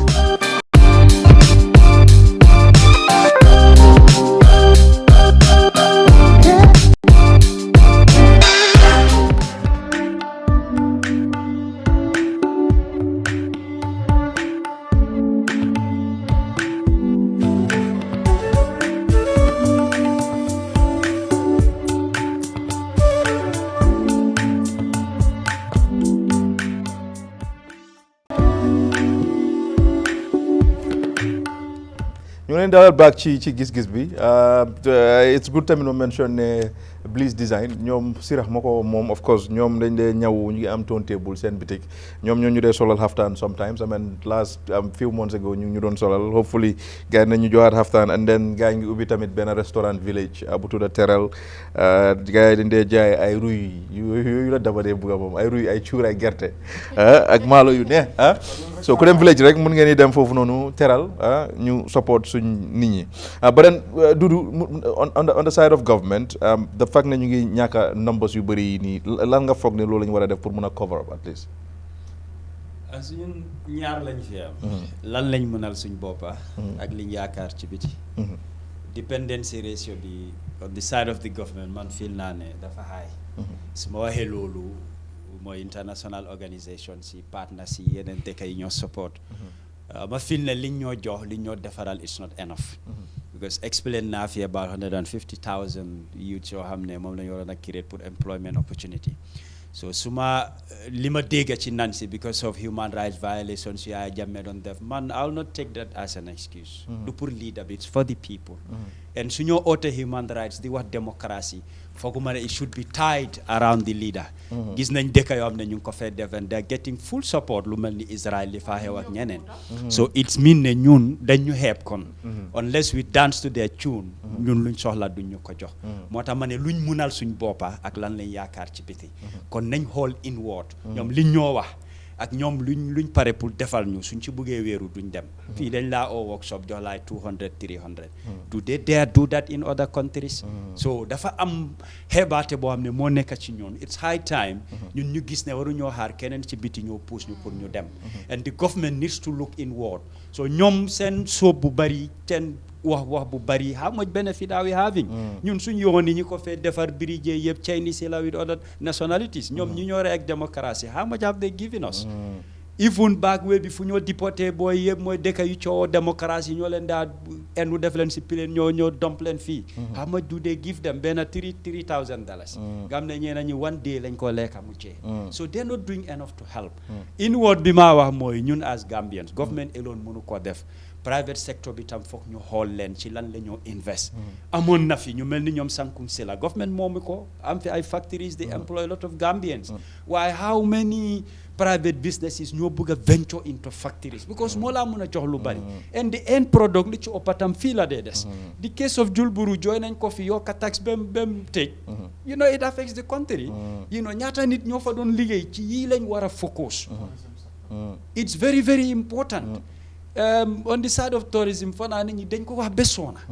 affaire yi du rek luy jógee ci biti dégg la luy jógee ci biti bari na waaye su ñëwut nga def dara witin lu laa mun a generatal fond ñun suñ dëkk bi am nañ resources. of course xëy na amuñ diamond amuñ yeneen. waaye dañ am very rich resources yoo xam ne we are not making good use of it. of course and suñ ko taabee youth si dinañ mun a am focus dinañ am ci lu ñoo dugga always ma wax ne problème luy ñàkk. waaye wax ak nit ki wax ko lan nga am wala luy ñëw ëllëg daf koo jox hope. is that happening su amee man yëguma ko youth si dañ soxla ñuy wax ak ñoom. famille yi rek doyut am na famille yoo xam ne dañ dee yëg ñooy ekkati xaalis jox la ne la demal. bi ngaa jóg suñ ko yëgut soo demee ba càng dañ la dee kool ne la maa ngi Algeria maa ngi Libya dama soxla nangam. en ñoom ñoo ko koti jox la ko. because fi nga nekk foofu doo ko fa mun a am. soo ku nekk daf ci am waala waxtu dafa jot. ñu gis ne li xew nii is sad ñun ñëpp fiil nañ ko. léegi lan lañ war a def mooy nañ xool inward. ñun ñëpp buñ ko bàyyee government private sector bi la government bi la. you know society ci boppam we have a big role pour ñu play. ñun mënuñoo am géej loo xam ne c'est natural resource. ak resources yu fa nekk yëpp ñeneen ñoo kuupal ñu xaalis kuupal laa ko wooyee ñu jël liñ am yóbbu ko. and ñun we suffering here. marché neexut jën amul te yow yaa ngi am géej. so dafa am ñoo xam ne it's high time ñu toog seetaat suñ boppa lan la ñoo def for our people. Democracy moo ne government of the people for the people by the people but the people are suffering. lan lañ defaral nit ñi. muy fii ak tubaab bi ñëw di ñu rey ak wax di ñu rey ak yëpp what have they done for our people. that is the question fii gis nañ dëkk yu fee xee how many billions of dollars lañ faa dugal. nañ ñu ko jox ñun as a country. nga senda lu ñoo jooy nii du jeex but they will not do it. Okay, now Yusuf, sa position on this and then you jéem flip them see, you know, the papers. Yeah. Si corner bi waaw te si topic bi lan la government mun a def exactly pour help especially ñoo xam ne dee neen unfortunately ñàkk neen seen bakkan foog naa ne loolu dafa important trop te foofu sax moo nekk starting point lu tax ma wax loolu government NHRC bindoon neen benn press release di wax ne na government am national dialogue daba sax laal na si affaire yi national dialogue waaye most of the time suñ defee national dialogue dinañ dem OIC yi place yooyu noonu ñun yëpp xam nañ place yi ba pare bourgeois yi ñu bari ñoo faa ñëw ka civil society ak ñeneen ñi ñoom nan si ay ñooyu ñu ngi solu nice waaye foog naa ne den war a dem si gis nga war nañoo dem fooda ñu dem si communities yooyu noonu ñun ñëpp xam neen communities yi xam neen Bakaw bokk na si xam neen Katong bokk na si. mostly dëkk yu jege géej yi. waaw. coastal side. North Bank. Exactly. North Bank actually have the highest rate of boy see them back way. So lu important government xam na loolu den war di dem di engage ñi di sensitize ñi ba pare di def survey pour ñu mun a understand push factors yi properly. monitor lan mooy push factors ñu wax ak gars yi ñu xool naka la ñëw change seen mentality sax parents yi foofu noonu boo xamee ne di leen mun a xool ndax di leen fa even am center. government mun naa rent su dee lii is a serious national emergency government mun a rent benn office si place yooyu noonu yëpp office boo xamee ne dina dox di xool naka la ñëw try pour xool start something in that community. address some of the problems. Address problems. waaw wante ñoo xamee ne already unfortunately ñàkk nañ seen bakkan xam nga it's unfortunate ne loolu happen na waaye foog naa ne foofu leen war a start ñu mun a understand lan mooy push factors yi in all these communities. ba pare naka lan mooy entry point pour government bi mun a create employment foofu noonu. because of soo gisee ne lii mu ngi happen léegi am na ñoo xam ne ñu ngi doon survive ñu ngi doon live foofu noonu good waaye dafa comme nu nga ko waxee especially coastal areas. ñun gars yi naa ko publish nañ benn article suñ journaliste dugg na si biir géej bi ak fishermen yi ah booy lu la gars yi day wax ñu ne unregulated illegal IUUs lañ ko wax. illegal underreported and unregulated fishing vessels. IUUs. waaw so yaa ngi gis ne government bi Gambia government dafa sign agreement with the EU. Sustainable Fishing Partnership Agreement su doon man sa tur boobu sax moom laa laykut sax. sustainable lan moo sustainable si deal boo xamee ne. dañoo ñëw one way la. waaw one way dañu sa gars yi mën nañoo ñëw ñu fish fii. wante deal bi include na naka la ñoo monitor IUUs. te lu tax loolu moo important naka la ñoo regulate monitor gaal yooyu noonu same way leen mun a monitor suñ guys yi suñ buggee bàyyi dëkk bi ñu exit. so yaa ngay gis ne loolu noonu SFPA Sustainable Fishing Partnership Agreement boobu noonu su ko gars yi implementoon properly nu ko gars yi war a implémenter xaalis bu bari dugg na si ñun ñëpp fan la xaalis bi dem loolu moo nekk dem main question. suñ dugaloon xaalis boobu noonu pour xool naka la ñoo monitor illegal fishing naka la ñoo dugga same mécanisme boobu noonu ngay mun a monitor naka la nit yi di bàyyi Gambia pour escape waaye loolu ñàkk na loolu amut. so foog naa ne it's so important pour ñu invest in this aspect. ba pare pour explain dawa mu ngi doon highlight something gis nga gaal yu ndaw yi dañ dee jël nit yi ñu yóbbu leen si gaal yu rëy yi because of gaal yu rëy yooyu noonu mënuñoo ñëw ñu dokk most of the time dañ dee am fu gaay dee mun a taxaw so dañ dee ñëw si coast bi dañ dee nekk di daw si coast bi gaay yi ñëw si mun na ñëw jaar place yu bari balaa ñu soog a bàyyi soo ñooñu yëpp fay neen so da ngaa gis ne dañoo dugga si benn gaal bu ndaw waaw so gaal bu ndaw boobu mooy dem si gaal bu rëy bi gars yi dugga foofu noonu so ñu nekk di dem di dem si coast bi di pick up nit yi so loolu dafa nekk loo xam ne it's unfortunate ne mu ngay continue ben tey te si man government dafa war a delluwaat si agreement bi implement ko monitor ba pare di wax ak nit yi di wax ak askan bi naka la ñëw lan moo nekk the main reasons ngeen di def lii naka la ñëw mën a ñëw yan façon jobs naka la ñëw mën a ñëw pour ñu dëgëral nit yi ñu stay fii nii. ok now lu ñoo def mooy Nancy mu ngi bëgg a just announce leena lum ci lu mu bokk muy Marina mu ne xam nga gars yi dañu am. man sa bokk naa si of course so we have Gambia mu ne 1 minute la ñu may. On the 29th of month bii nii we are doing fundraising at Coco Ocean Marina International School. ñoo jàngal Yusuf. So 2 people on your panel went to Marina. We're raising funds to solarize the whole school. Buy your tickets at Marina counter, Coco Ocean. Contact me 2921355. Support my alumni. Ndax ñu gën leen ni jox news yeeg doole li ngeen bëgg a dégg rek daal. So yeah, thank you Giss Giss for allowing us to do that. Marina the 29th of December at Coco Ocean. We're doing a fundraising to solarize the whole school. We are going to be the first eco-friendly school in the Gambia. Green. Okay, Nancy. So Marina school always they nekk first moom bokk na si soo mënutee ñëw sax yaa ngi si diaspora. waaw nga jëndal nit ticket yónneel booleel tegal sa loxo. mu ngi nii soo léegi xoolal mu ne xoolal. parce que su passé fii rek dama leen di jox bill su passé rek dama leen di jox bill ok so léegi lu ñoo def mooy dañoo dem on segment bi mooy di papers bu war a ñëw si end bi and then I think it's good pour ma announce ne show bi ñu ngi dem to a point boo xam ne ñu ngi ñëw wrap up season 60 Giss Giss ñu ngi ko def for 6 years now depuis bu ñu nekkee GRTS then ñëw Fatu Network ñoo ñu gunge for many years I think 4 years now waaw more than that ñoom ñoo de cover li nga xam ne mooy Giss Giss and then show bi di ñëw on Paradise TV and I think it's good ma thank really Mansour suma xarit la suma brother la he's a very good guy koo xam ne moo tax Giss Giss am sax to be honest if not moom man pare naa si Giss Giss bu yàgga because du ma dee jox dara lu dul jël suma time ak energy and tamit ak suma panelists yi but the reason why we're doing Giss Giss is because of nit ñoo xam ne ñu ngi follow show bi and then dañ dee dem ba stop sax ñu ne la ne ñëwal bro xam nga because yéen a ñu dee yeete si lu bëri loo xam ne mu ngi xew si dëkk bi show bi joxuñu dara wallahi ñu ngi nii di struggle pour am sponsor pour rek nga xam ne Gambia is very difficult pour nga pour nga def fi dara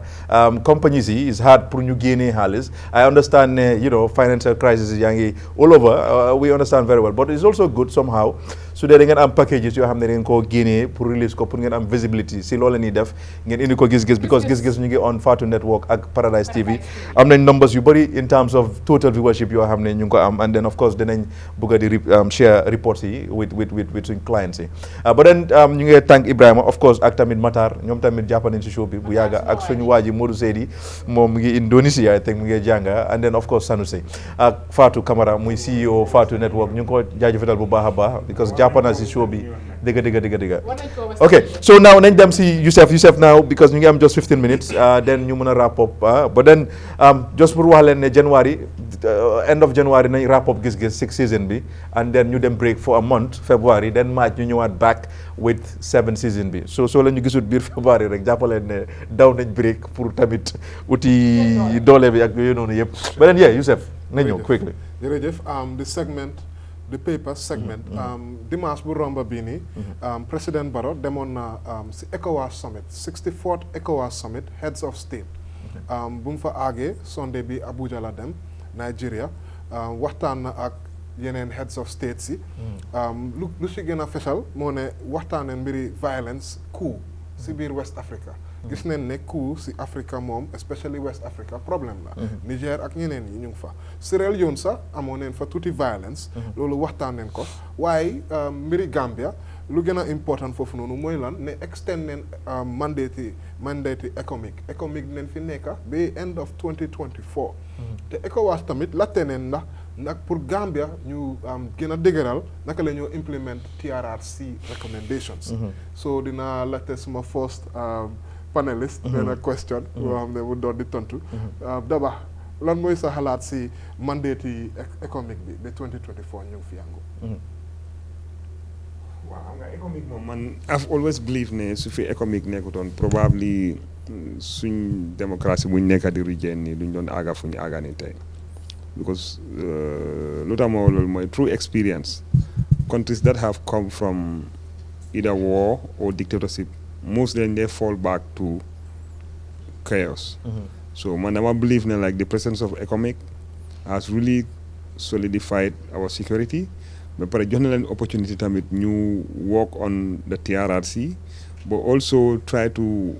implement the security sector reform. Okay, that's some of the reforms that they are doing. Nekut lo xamna lañ ko def tay nga gis ko tay légui ni so but maybe in 5-10 years time nañ start di gis the impact of the security sector reform so man I believe ne it's important economic mu nekk fi lu government wara clarify rek moy who is funding it su nekké ne government ni moko fund we need to know It is of zero cost to Gambia government. Okay, if it is zero cost to Gambia government, if they can stay for the next 10 years, I don't have a problem. It is of zero cost to Gambia government. Anything. Because security degabi, man, I believe ne, so we want to implement the TRRC recommendation. Because when fighting, I'm not how many they are adversely mentioned. They still in uniform. I'm not how many in uniform, even though ñi daw nañ xamuñ sa fan lañ nekk arrêtuñ leen. And then most of the people who directly participated in some of these crimes, ñu bari si ñoom ba léegi nekkuñ behind bars. Understand nga some of them ñu ngi outside ñu ngi leen jàpp si yenn dëkk and all that stuff. waaye ñi nga xam ne ñu ngi within the army te dañ leen war a génnee from the army ñooñu soo leen war a génnee foog nga am security boo xam ne is strong pour mën a repel any agitation buy happen within the force. ak also tamit nga stabilize the security of the country. Bem la óor ne right now mentality and the mindset of the army and of our security personnel change na because xam naa ne a lot of them especially the young people ñu nekk di join léegi they are very educated university graduates lañu understand nañ and ñu fa nekk tam ñoo xam ne tam mag lañ tamit even suñu amul that high level of education they have experience they've served the country so man dama believe ne we need to implement the TRRC but we have to be tactful also in the way we do it waruñ koo def with emotions or yaakamti once we do that dinañu cost a lot ñu def crime man dama believe ne they need to face justice waaye tamit bu ñu leen nañ leen jox opportunity for them to defend themselves in a free and fair trial boo xam ne Jammeh joxutoon victimes sami loolu nañ ko jox that opportunity and all his accomplices. Thank you. Nancy naa ñëw si yow président bi kontaan na trop si ECOWAS mbiri extension bi. économique ñu ngi fi depuis 2017. ndax 6 years léegi. waaw waaw. yow noo gisee économique continue stay fii foog nga ne situation bi environment bi nécessité nag économique ñu continue fii ba next year war a nekk 7 years. xanaa dama dëgëral li Daba wax rek ECOMIG is zero cost to the government of the Gambia. We're not paying for it. So if they are su fekkee ñu ngi boost in security, add to our national security, promote our democracy, doesn't almost even problem. Like but I also think that the army should be built while ECOMIG is here. They should really help build our army where we can protect ourselves. I understand Nanla Dabadiwa, we were Gambia was going through a transition. You know, there are still people in the army that they're trying to weed off for national security reasons. So maybe I hope this past 6 years they were actually training some of our army men to the standard that ECOMIG is. And eventually we will not need them because Gambia is, we don't want to be dependent on ECOMIG for the rest of our lives. We so hopefully maybe the president also trusts them. I'm not going to get into that.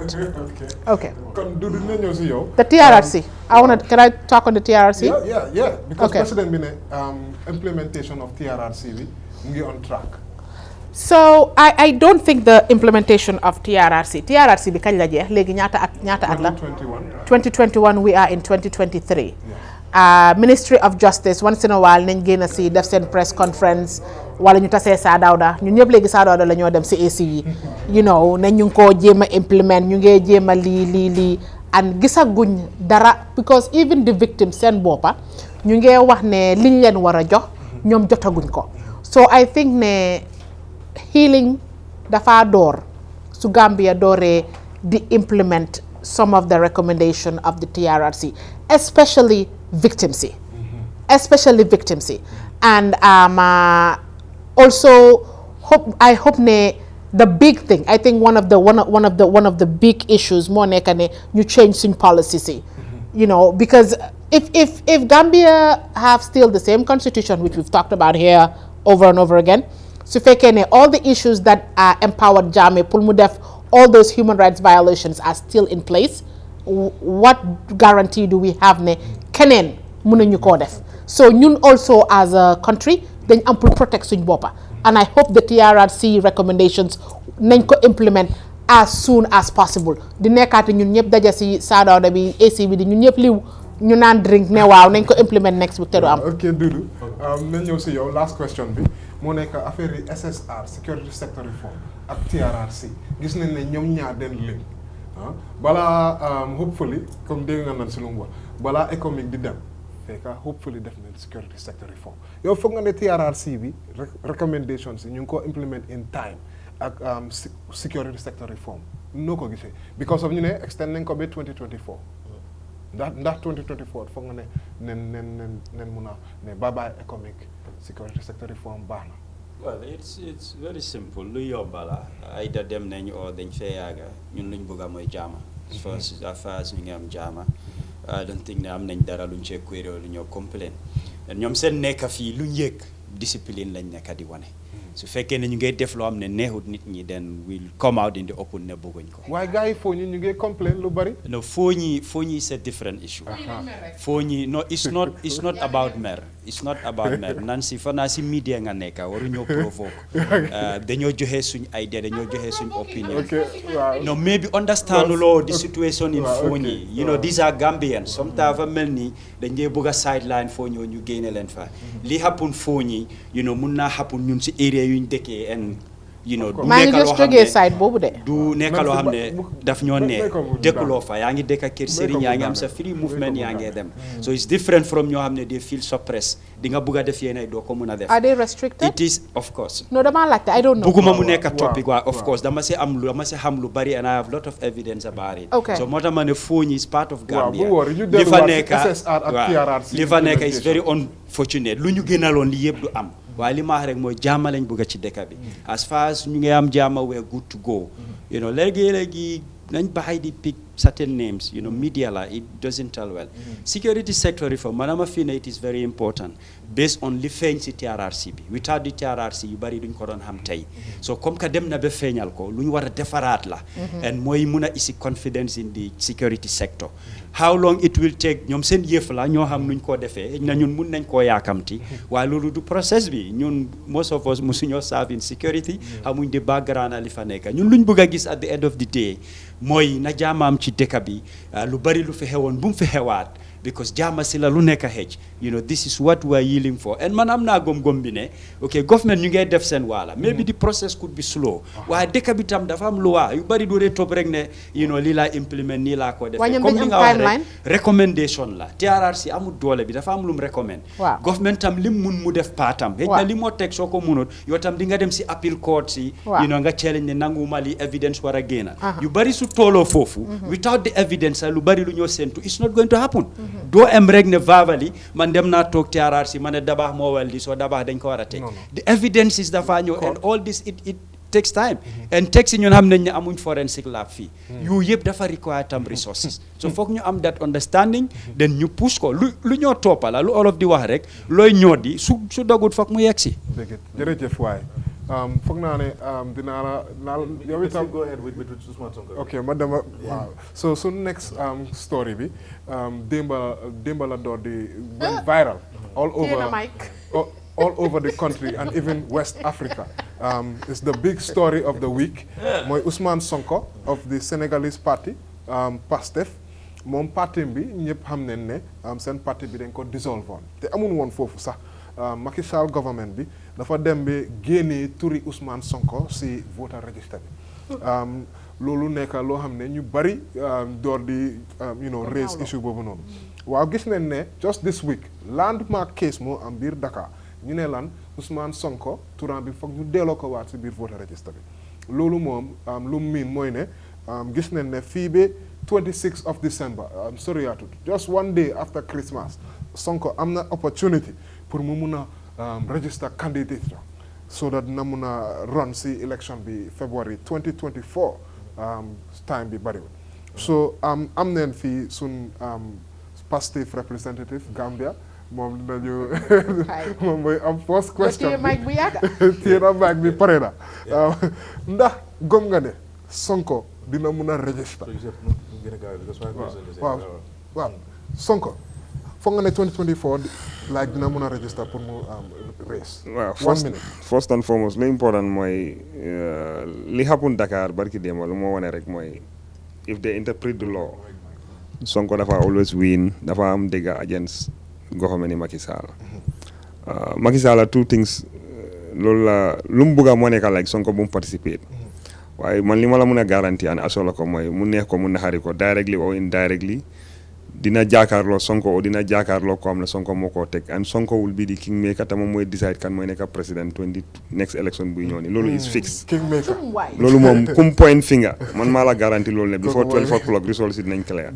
so Macky xam na loolu man te man su ma ko doon advice Macky is better off Sonko replace ko than even Amadou Ba bu moo choose ne we have seen what happened in Mauritania we have seen in Angola we have seen several countries ñu nga xam ne yow ñu ngi dee pick and choose ñooñu seen boppa ñoo dee ñëw yóbbu wàlla président so moom mu ngi ragal ne Sonko su nekkee président mun na ko prosecute and all that stuff waaye man su ma doon moom Amadou Ba laa gën a ragal dan you can see even between the body language between Macky Sall ak Amadou Ba sax daf ko choose already waaye it's like énewut ko o xam na ne nekkul candidate boo xam ne mun naa win Amadou Ba has never won election fu mu musa taxaw dañ ko dee dóor ba dóor ko fu moo saanee carte so man dama feel like ne it was just an choice la bu mu pick boo xam ne dafa meroon rek choose ko waaye moom si boo xam na ne Amadou Ba si boppam sax xam na ne he cannot win elections. Well, we're running out of time. So, my last question be si yow. Gis quest. Queen, mooy ndax gëm nga ne government bi ngay allow lii pour save face just balaa election bi pour wane ne waaw am nañ démocratie bi Sénégal so mun nañu even jox bunta pour Sonko mun a race waaye xëj na ñu tëj bunta bi yow luy sa gis-gis si loolu. so Sénégal suñ dëkkandoor lañ. jaama laa leen di ñaanal. du ma dee follow Sénégal politique like that xam na lii nii obviously gis naa ko read naa ko si news bi Sénégal seen politique dafa xala doy waar. moo tax man dama leen di ñaanal jàmm parce que Sénégal ak Gambia ñu ne benn bopp la kenn mënu koo xar ñaar dama leen di ñaanal yàlla def seen élection yi képp kuñ mun a vote for. I'm not a Senegalese, I'm a Senegalese voters card. How much about their political environment to even comment on it. All I'm saying is ne maa ngi leen di ñaanal yàlla dëkk bi am jàmm nit yi dëkk bi nit ñi kiñ bugga ñu sànnil ko karta democratic country la man foofu laa am man ku win Sénégal daal suma ganaar nenu ci so fa laa am. ñu ñëw si yow last Dudu gis nañ ne February 2024 moo nekk month bi si la election bi di war a xew noo gisee lii naka la moo affecté election bi xam nañ ne Macky Sall moom du daw moom saaf na tout temps. mu ne baax na. Well,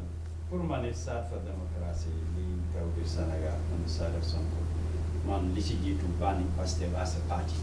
nekkul lu war a am because li xew Sénégal sénégalais la is not Pastef ñun ñëpp ñu ngi ko follow ñu ngay gis lan mooy xew ci media bi foog naa ñoom dañ use opportunity boobu to get rid of Pastef because doole buñ nekk di am la momentum bu ñoo gain ku jóg ne ñoom so yow soo nekkee incumbent you feel threatened foog nga ragal et doo bëgg a lem sa loxo bàyyi ko noonu bëgguñ leen a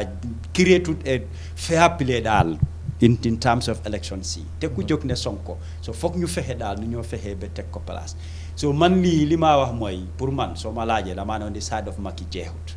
du toog rek mu lem loxoom so buñ surprise mu jógaat yu saat dooleem mu defaat fi leneen parce que du ko génnal pour Sonko mu taxaw ñu ngi gis li xew ba ci diaspora bi Macky woo nitam yi amuñ fenn fu ñoo dem lu nit ñi génn a ñëw guuree leen oo ñuy seen kaw non loolu du ma ko mën a wax léegi moo tax ma ne la dooleem la am fi mu ko yuusee dina bokka te dina wiin Sonko dina taw ñu gis fi mu ko yuusee exemple bi ma laa job biñ fi waxee dañ koo tëj ñu bari dañ ne woon Sonko du fi dugg kaso tey anam because dafa am ñoo xam ne doole la amee loolu la moo jéem a use nit ñi dinañ fippu ay bakken des fa ak yooyu fan la mujjee dugal nañ ko kaso tëj ko man foofu laay xoolee ñun ñëpp lu ñu génnal nañ ko bàyyi mu taxaw ku bugg a taxaw mu taxaw na nit ñi génn a decide ku win den mu nekk fa lii ma war a am ci yoon loolu moo finalize some papers round. Okay, now Yusuf, thank you very much. Ben, next week inshallah ñu indi leen beneen gis-gis ak beneen topic boo xam ne dafa important pour askan wi ba booba next week inshallah jaajëf. Thank you. Are you searching for a reliable and trustworthy real estate company in the Gambia? Well, Lee Properties Plus Real Estate and Building Materials is here for you. Lee Properties Plus Real Estate and Building Materials is your go-to real estate company, providing safe, reliable, and timely services. We have plots of land in various locations across the Gambia, including Abuko, Farato, Jalambang, Kasakunda, Kachime, and Jambanjili. At Lee Properties Plus Real Estate and Building Materials, we also do construction, property rental, and borehole drilling services. We have high-quality building materials for sale with a reasonable delivery fee. With our convenient and flexible payment plans, you can deposit today and own your land in no time. Contact Lee Properties Plus Real Estate and Building Materials on 752-3293 or 582-7811 or visit our head office at Old Yundum opposite the Paradise Estate. Lee Properties Plus Real Estate and Building Materials, creating real value in property and places.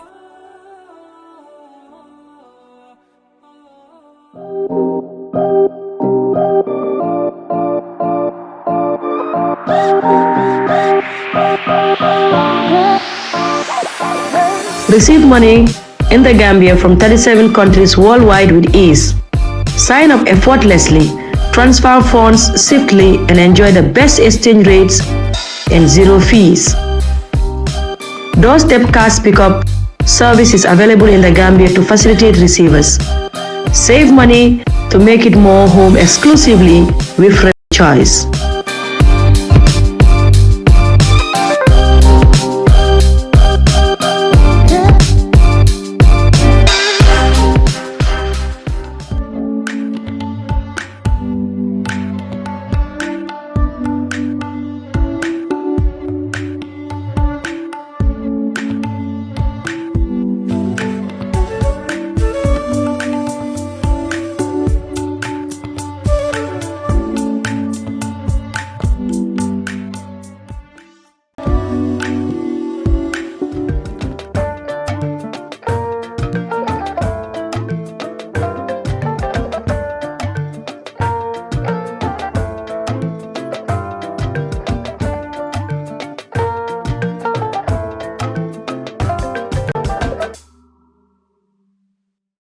asalaamaaleykum mbokk yi di seetaan li nga xam ne mooy gis-gis waxtaane si li nga xam ne rek mooy yóbbu dëkk bi kanam.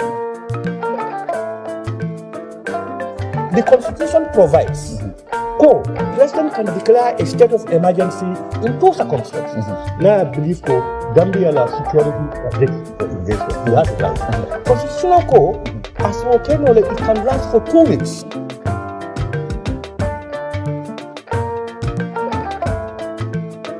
And he has the intellectual, moral, political right and grounding is on terra firma. He said the right thing at the right time, in the right manner, to the right audience, and we fully support him having the position. yéen ñëpp gis ngeen ne dañuy oote ànd soppi nguur gi lu pexe la parti yi bokkuñu xalaat bokkuñu jubluwaay lii pexe la rek pour génnee réew ci loxo benn nit te jubluwaay bi mooy wan ne fexe nag nit ñi moom réew mi ne nañu ànd ci xel ñu tabaxaat réew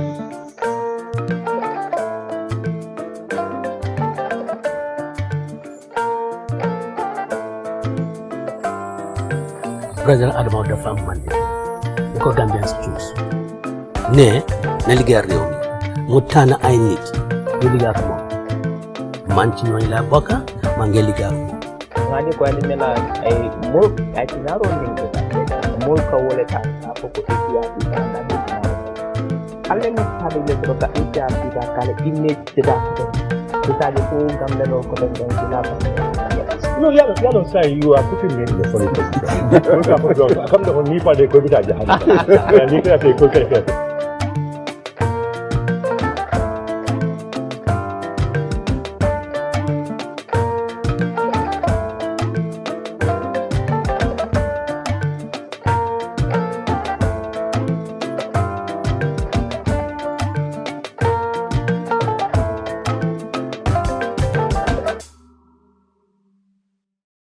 asalaamaaleykum mbokk yi di seetaan li nga xam ne mooy gis-gis waxtaane si li nga xam ne rek mooy yóbbu dëkk bi kanam. The Constitution provides, President can declare a state of emergency in two circumstances. Now I believe Gambia la security risk for investors. You have it right. Constitutional code, as well, it can last for 2 weeks.